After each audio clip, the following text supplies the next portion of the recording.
Hello children of the Brain Shaper School. आज हम लेंगे ये 5वां लेक्चर। तो देखिए, जैसे कोई वायर है, कॉपर का वायर है और यहाँ पर एक मैग्नेट रखा हुआ है। तो मैग्नेट के सामने कॉपर का वायर रखा है तो क्या होगा? कुछ नहीं होगा, मैग्नेट कॉपर को प्रभावित नहीं करेगा। लेकिन कॉपर के वायर में अगर करंट बहा दें तो अब ये मैग्नेट की तरह काम कर रहा है करंट बहने पर, और ये भी एक मैग्नेट, ये भी एक मैग्नेट, तो दोनों के बीच फोर्स लगेगा। तो इसको हम बोलते हैं कि मैग्नेटिक फील्ड में अगर करंट कैरिंग कंडक्टर रखा हो तो उस पर फोर्स लगता है। तो आज का यही टॉपिक है, फोर्स। इसको हम बोल सकते हैं शॉर्ट में फोर्स ऑन करंट, इतना ही बोल सकते हैं। वैसे पूरा नाम है force on current carrying conductor kept in magnetic field. Magnetic field में हम करंट कैरिंग कंडक्टर रखते हैं तो उस पर फोर्स लगता है। तो मान लीजिए कि यहां पर जो मैग्नेटिक फील्ड है वो मान लीजिए कि B है। तो इस बारे में ला दिया गया कि जो फोर्स लगेगा वो होगा BIL sine theta, bill sine theta. तो B मैग्नेटिक फील्ड है, I करंट कितना बह रहा है, L कितनी लेंथ जो है मैग्नेटिक फील्ड के अंदर है, और थीटा जो एंगल है, angle between L and B। तो B ये है, L ये है, तो इसके बीच का ये एंगल थीटा। तो वैसे इसका मैग्नेटिक फील्ड आगे कम होने लगेगा, हो सकता है यहाँ पर भी, यहाँ ज़्यादा, यहाँ कम, यहाँ ज़्यादा हो, तो लॉ ढंग से काम नहीं करेगा। तो लॉ एक्चुअली जो दिया गया है वो यूनिफॉर्म फील्ड के लिए दिया गया है कि if in uniform field you have a conductor of length L at angle theta and if current I is flowing in it, तो फोर्स जो हो जाएगा तो वो हो जाएगा BIL साइन थीटा। ठीक है। और ये फोर्स किस डायरेक्शन में लगेगा, तो उसके लिए क्या करेंगे हम, डायरेक्शन जानने के लिए बनाया गया है फ्लेमिंग्स लेफ्ट हैंड रूल। तो उसके अनुसार अगर हम लेफ्ट हैंड के 4 फिंगर, सेंट्रल फिंगर बोलते हैं इसको 4 फिंगर, सेंट्रल इसलिए कि इसके 2 इस तरफ हैं, 2 इस तरफ हैं, सेंट्रल फिंगर और थंब, तीनों को आपस में परपेंडिकुलर फैलाया जाए, 2 फिंगर बचा लिया है ऐसे। अब देखिए, इनके बीच का एंगल 90, इनके बीच का 90 और इनके बीच का भी 90। अब अगर मैग्नेटिक फील्ड की तरफ इसको रख दिया जाए और करंट की तरफ इसको रख दिया जाए तो अंगूठा फोर्स बताएगा, मतलब फोर्स उस तरफ को आएगा। तो अगर हम L क्रॉस B भी करें तो वही डायरेक्शन बनती है। तो इसको अपन इसीलिए वेक्टर फॉर्म में अगर हम कहें तो ऐसा हो जाएगा कि I L क्रॉस B। तो L क्रॉस B से क्या है कि LB साइन थीटा भी आ जाएगा और डायरेक्शन n कैप की हो जाएगी। तो direction of this force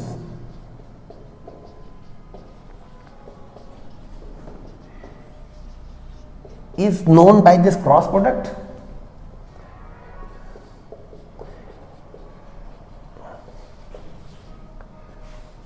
L cross B, or by Fleming's right hand or Fleming's left hand rule, Fleming का जो लेफ्ट हैंड रूल है वो मैं आपको बता दूं, आप बुक से डायग्राम बना लेंगे। रूल कहता है कि इफ लेफ्ट से मैं तो याद रखता हूँ, लेफ्ट को हिंदी में कहते हैं बायां, और बायां से ही बल भी बनता है, बायां बा बल। तो बल बताने के लिए, फोर्स डायरेक्शन बताने के लिए रूल ठीक है। So if we stretch thumb, forefinger and central finger of right and left hand such that they are mutually perpendicular, and if forefinger tells direction of magnetic field and central finger tells direction of current, then the thumb will tell the direction of force acting on the current carrying conductor। ठीक है, तो इस तरह से आप ये diagram book से बना लेंगे ऐसा वाला, और इसमें आप दिखा लेंगे। इसमें नियम ये है, शॉर्ट में आपको याद करना हो तो मैं बता देता हूं कि फोर फिंगर बताएगा फील्ड, मतलब मैग्नेटिक फील्ड, तो एफ एफ। सेंट्रल फिंगर बताएगा करंट,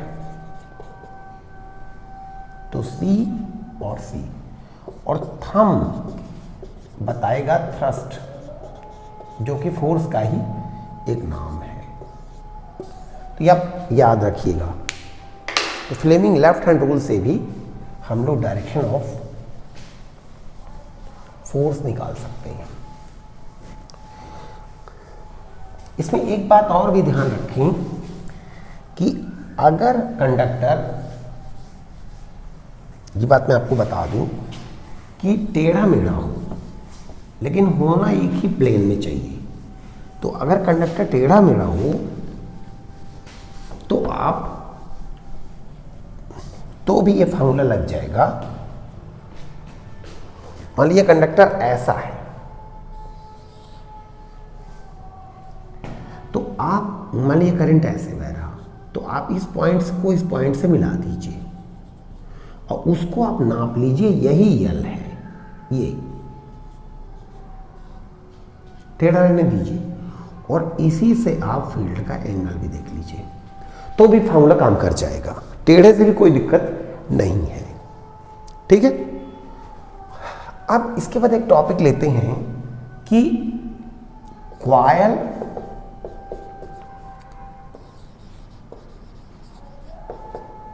करंट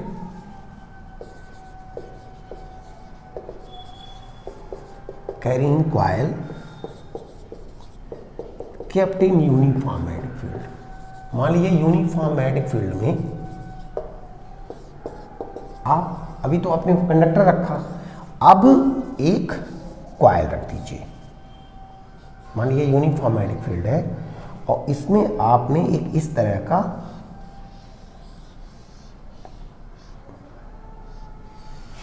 एक रेक्टेंगुलर कॉइल रख दिया। करंट यहां से गया,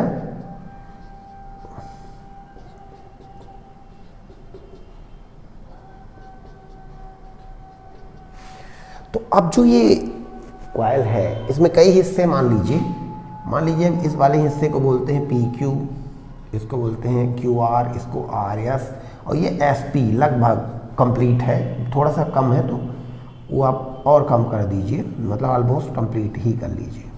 ठीक है, तो अब देखिएगा फार्मूला कहता है force will act on this conductor, this conductor, this conductor, this conductor. ठीक है, तो अब मान लेते हैं कि P से Q की जो लेंथ है मान लेते हैं L है, Q टू R मान लीजिए B है, तो ये L है, तो ये B है, तो ये भी L, ये भी B। अब देख लेते हैं फोर्स लगेगा, फोर्स ऑन PQ, तो PQ आ जाएगा बिल साइन थीटा। तो B मैग्नेटिक फील्ड है, I करंट है, L इसकी लंबाई है, और साइन थीटा यानी 90 डिग्री, तो फोर्स लगेगा BI/L। अब डायरेक्शन, तो लेफ्ट हैंड रूल से four finger, central finger and thumb. Four finger हमने ऐसे रख दिया, सेंट्रल फिंगर ऐसे रख दिया करंट के साथ, तो फोर्स आ गया उस तरफ, मतलब हमसे दूर। ठीक है, उधर को फोर्स आ गया। अब एक एक करके लेते हैं कि कितना कितना फोर्स लग रहा है। तो फोर्स ऑन PQ निकाला हमने। अब हम चलते हैं फोर्स ऑन क्यू आर वाला कंडक्टर जो है उस पर कितना फोर्स लगेगा, तो force on Q R is equal to B I L sine theta. तो बी करंट तो आई ही है, एल इसकी लंबाई स्मॉल बी है और साइन थीटा 0 है क्योंकि एल भी है बी भी इसी तरफ है। तो देखिए कोई फोर्स नहीं लगेगा, तो कंडक्टर इज अलोंग तो कोई फोर्स नहीं लगेगा। इस तरह इस पे भी फोर्स नहीं लगेगा क्योंकि एंगल थीटा 180 है। अगर इसका एंगल 0 है तो इसका 180 है। इधर को एल के डायरेक्शन मानेंगे और इधर को भी। इस पे लगेगा force on R S is equal to B I L sine 90। तो ये फोर्स आ गया बिल और ये डायरेक्शन किधर होगी, तो मैग्नेटिक फील्ड, और करंट के साथ इसको रखा तो फोर्स हमारी तरफ लगेगा। तो ये फोर्स जो लगेगा वो हमारी तरफ लगेगा। आपने देखा था कि इस पे फोर्स लगा था उधर को और इस पे फोर्स लगा है इधर को, ठीक है। और कुल मिला के कॉइल पर फोर्स देखा जाए, अगर कॉइल के जो थोड़े थोड़े बड़े हैं इनको ना के बराबर है, निगलेक्ट दें, तो टोटल फोर्स ऑन कॉइल कोई कहे कितना लगा, भाई कॉइल पर बिल लगा लेकिन दोनों इक्वल और अपोजिट हैं, तो total force on coil is 0। Total force on current carrying coil is 0। लेकिन कॉइल के एक तरफ फोर्स उधर को लगा, दूसरी तरफ इधर को लगा, thus these two equal and opposite forces acting on single body form a couple of forces. So couple tries to rotate. तो क्या होगा कि एक पे फोर्स लगा, मान लीजिए ऐसी कॉइल है, ये इसका बॉर्डर ही कॉइल है, तो इस पे फोर्स लगा उधर को और इस पे लगा इधर को। तो देखिए, तो इस तरह से ये घूम जाएगा, इस तरह देखिए ये उधर जाएगा और इधर आएगा, ये देखिए रोटेट कर जाएगी। तो कॉइल पे एक टॉर्क लगेगा, rotating effect. Torque will act on coil. Coil पर टॉर्क लगेगा, तो कितना टॉर्क लगेगा आइए कैलकुलेट करें। How much rotating effect will act on the coil. तो टॉर्क होता है, टॉर्क का फॉर्मूला होता है either force into perpendicular distance between the forces. ये टॉर्क का फॉर्मूला है। Torque of a couple is equal to either force B I L, मतलब दोनों में कोई एक फोर्स, इनटू परपेंडिकुलर डिस्टेंस। एक फोर्स इधर को है, दूसरा इधर को है, तो इनके बीच की जो परपेंडिकुलर डिस्टेंस है वो रखिए। तो एक फोर्स इधर को है, दूसरा इधर को, तो डिस्टेंस क्या होगी, ये डिस्टेंस। तो आप कहेंगे ये तो बी होगी, अभी बी दिख रही है आपको, कभी कभी बी से कम भी होगी, कभी कभी ये 0 भी होगी। It depends on the position of coil. देखिए क्या होगा कि अगर ये कॉइल है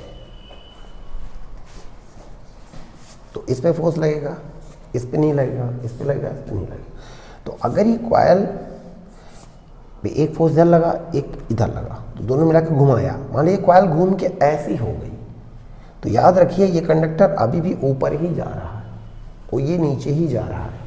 तो फोर्स जो इस पे आएगा, तो जब आप ला लगाएंगे तो अभी भी फोर्स इधर ही जाएगा। ये भाई यहाँ मैग्नेटिक फील्ड इधर को ही है, फोर्स करंट नीचे को ही है, तो फोर्स इधर को ही होगा। तो कहने का मतलब कि फोर्स कैसे होगा, एक इधर होगा और एक इधर होगा। तो जब ये कॉइल घूम जाएगी तो घूमने के कारण जो फोर्सेस हैं वो फोर्सेस भी नहीं घूम जाएंगे, फोर्सेस ऐसे ही रहेंगे। मतलब जब टॉर्क ऐसे है तो फोर्सेस ऐसे ऐसे हैं, और जब कॉइल ऐसी है तो फोर्सेस अभी भी ऐसे ऐसे ही रहेंगे। जब ऐसी हो जाएगी तो फोर्सेस हमारी आपकी तरफ ही रहेंगी। जब कॉइल ऐसी हो जाएगी तो भी फोर्सेस ऐसे ऐसे नहीं हो जाएंगे कि अब आप ऐसी कॉइल होगी तो ऐसे ऐसे फोर्सेस हो गए। फोर्सेस अभी भी ऐसे ऐसे ही रहेंगे। तो कॉइल के अगर आप कॉइल को ऊपर से देखिए तो फोर्स आपको ज़्यादा समझ में आएगा। तो अगर कॉइल, ये कॉइल का वायर आपको दिखेगा, तो मान लीजिए कॉइल ऐसी भी हो गई ना, तो भी फोर्सेस ऐसे ऐसे ही रहेंगे। जब कॉइल ऐसी रहेगी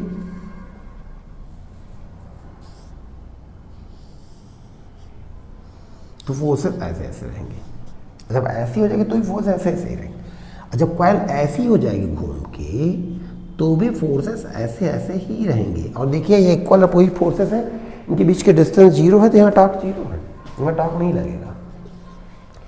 ठीक है, यहाँ टॉर्क मैक्सिमम लगेगा, तो यहाँ बीच में कुछ लगेगा। तो आप ये एक्चुअली B है, तो यहाँ पे क्या है, फोर्सेस के बीच के डिस्टेंस B है। फोर्सेस है bill bill bill bill, force वही रहेंगे। यहाँ फोर्सेस के बीच के डिस्टेंस 0 हो गई, तो टॉर्क भी 0। तो आप एक बीच की पोजीशन लीजिए, जैसे ये, तो मान लीजिए कि ये मैग्नेटिक फील्ड, अच्छा मैग्नेटिक फील्ड ऐसा ऐसा है, ठीक है। तो मैग्नेटिक फील्ड और कॉइल का नॉर्मल, कॉइल का अगर हम नॉर्मल बनाएं कि बीच का एंगल थीटा मान लें, थीटा इज एंगल बिटवीन, ये थीटा नहीं है, that theta was angle between conductor and magnetic field. आइए एक नया थीटा मानते हैं which will tell you the position of the coil. तो and theta is the angle between the magnetic field and normal to the coil. अगर ये theta है तो ये 90 माइनस थीटा है, और ये अगर 90 माइनस थीटा है तो ये थीटा, तो 90 माइनस थीटा, तो ये भी 90 माइनस थीटा, तो ये थीटा है। तो अगर ये थीटा है और ये B है और ये परपेंडिकुलर डिस्टेंस है दोनों फोर्सेस के बीच की, क्योंकि एक यहाँ एक यहाँ, इसको x मान लिया, तो x upon B is equal to cos theta. इस ट्रायंगल में आप देखिए ये थीटा है, तो sorry x upon B sine theta perpendicular by hypotenuse, तो x upon B equal to sine theta, तो x the perpendicular distance equal to B sine theta. तो यहाँ परपेंडिकुलर डिस्टेंस हो जाएगी B साइन थीटा, जहाँ theta क्या है, theta is the angle between magnetic field and normal to the coil. तो theta आप यहां देख रहे हैं, थीटा की दो वैल्यूज, यहां पे दो तरह का यूज हम कर रहे हैं थीटा का। एक तो theta here was angle between the conductor and the magnetic field, लेकिन अब थीटा हमारा दूसरी मीनिंग रख रहा है, it is angle between normal to the coil.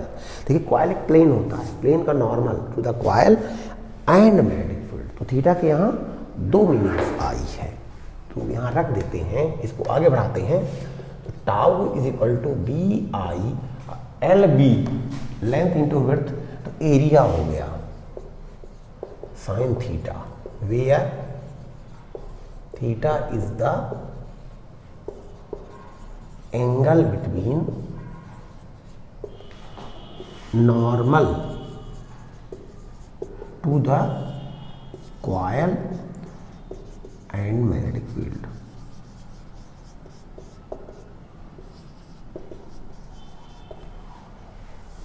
तो ये देखिए, अगर कॉइल का एक टर्न है तो इतना टॉर्क लगेगा। अब अगर कॉइल एक और टर्न होता, दो फेरा, तो दूसरे पर भी इतना नहीं लगता, एक फेरा तो इतना लगा, एक और है तो उस पर भी इतना है, तीसरा भी जितना। तो अगर n फेरे हैं, if there are n turns in coil, then tau torque is equal to B I N A sine theta. Torque on the coil is equal to B I N A sine theta.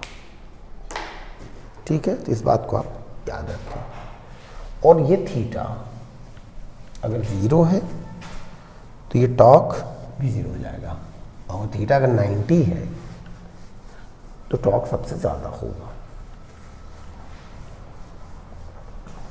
एक बार और याद रखें एक बात कि अगर ये coil rectangular ना हो करके सर्कुलर हो या किसी दूसरे फॉर्म में हो तो भी ये फार्मूला वैलिड रहता है। ये फार्मूला काम करेगा अगर